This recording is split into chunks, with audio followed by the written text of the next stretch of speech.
En esta clase nos enfocaremos en la informática forense, un tema del que se habla en disciplinas que van más allá de la seguridad informática, dado que sus aplicaciones son variadas. Aquí veremos, además de las definiciones y conceptos relacionados, las características de la evidencia digital, el proceso de investigación y algunos aspectos relativos a la ley. Conceptos fundamentales.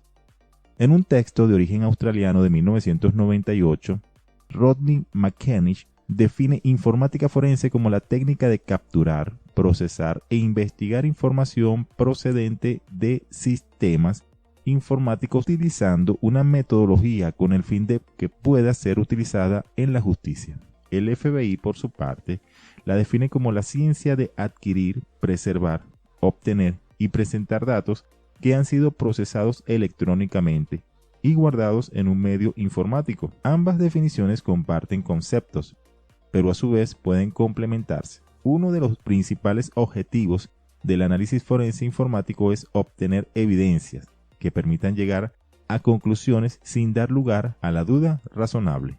Respuesta a incidentes. Para hacer frente a los incidentes de manera inmediata, se suele contar con el apoyo de los CSIRT o Computer Security Incident Response Team o equipo de respuesta a incidentes de seguridad. Es común pensar en ellos como CERT, Computer Emergency Response Team, pero el nombre CERT está registrado en la Oficina de Marcas y Patentes de los Estados Unidos y organizaciones que quieran usar CERT en su nombre deben requerir permiso. En el caso de los incidentes, cada empresa u organización deberá definir explícitamente qué es un incidente de seguridad. Algunos ejemplos podrían ser cualquier evento negativo, ya sea real o sospechoso, relativo a la inseguridad de los sistemas informáticos o redes, o bien el hecho de violar implícita o explícitamente una política de seguridad. En el caso de las tareas típicas o básicas de la informática forense, algunas habilidades que se requieren son las relacionadas con el origen de un correo electrónico, determinación de propietarios de dominios web, pruebas de violación de derechos de autor, recuperación de archivos borrados y claves de acceso y demostración de acciones en una red por medio de logs de auditoría. Delitos informáticos. Aunque no hay una definición formal y a la vez universal del delito informático, se han definido algunos conceptos que responden a realidades concretas. A partir de 1983, la OCDE, Organización de Cooperación y Desarrollo Económico, estudió las posibilidades de crear leyes penales de aplicación al plano internacional para combatir el uso inapropiado del software. La OCDE definió delito informático como cualquier comportamiento antijurídico no ético o no autorizado relacionado con el procesado automático y o transmisiones de datos. La ONU, Organización de las Naciones Unidas, por su parte, define 3 tipos de delitos informáticos: fraudes cometidos mediante manipulación de computadoras, sustracción de datos, manipulación de programas y de datos de salida y manipulación informática de pequeños datos en interacciones automáticas. Manipulación de los datos de entrada, como objeto o como instrumento, daños o modificación de programas o datos, sabotaje informático, acceso no autorizado a servicios y sistemas y reproducción ilegal de programas. Cadena custodia. Llamamos cadena de custodia al procedimiento cuyo objetivo es preservar la evidencia, reunida en función de su naturaleza durante todas las fases de la investigación, para garantizar que sea auténtica a los fines del proceso y de la ley. Para esto debe realizarse primero un correcto etiquetado.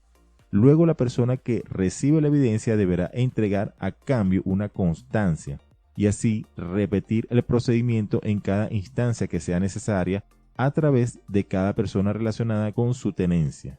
También implica que se mantendrá en un lugar seguro, protegido de elementos que puedan alterarla, y no se debe permitir el acceso a personas no autorizadas. No se concibe la cadena de custodia como medida protectora de la cantidad y la calidad de la evidencia, pero su ruptura resulta en la pérdida de la garantía de integridad entre lo que se encuentra y lo que llega al laboratorio de análisis. Teoría antiforense. Conociendo las principales técnicas forenses, es posible deducir las técnicas de evasión que compliquen la aplicación de las primeras. Estas técnicas pueden ser útiles para evitar que un análisis forense no deseado revele información, pero por otro lado tenemos el uso malicioso. Estas técnicas antiforenses las podríamos definir como aquellas que tienen un impacto negativo contra los mecanismos para identificar los datos, así como también la disponibilidad, confiabilidad y la relevancia de la evidencia digital en un proceso de análisis forense.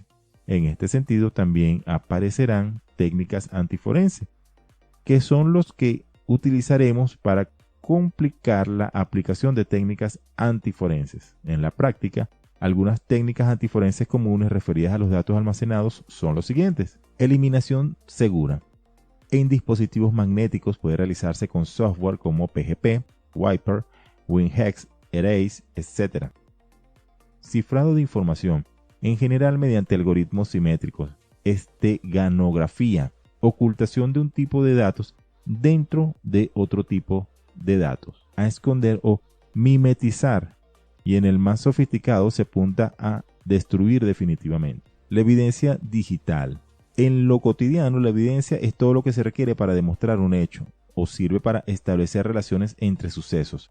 En cuanto al mundo digital, existe también evidencia, llamada evidencia digital, que es otra forma de evidencia física, de menor tangibilidad que otros, ADN, huellas, papeles, etc.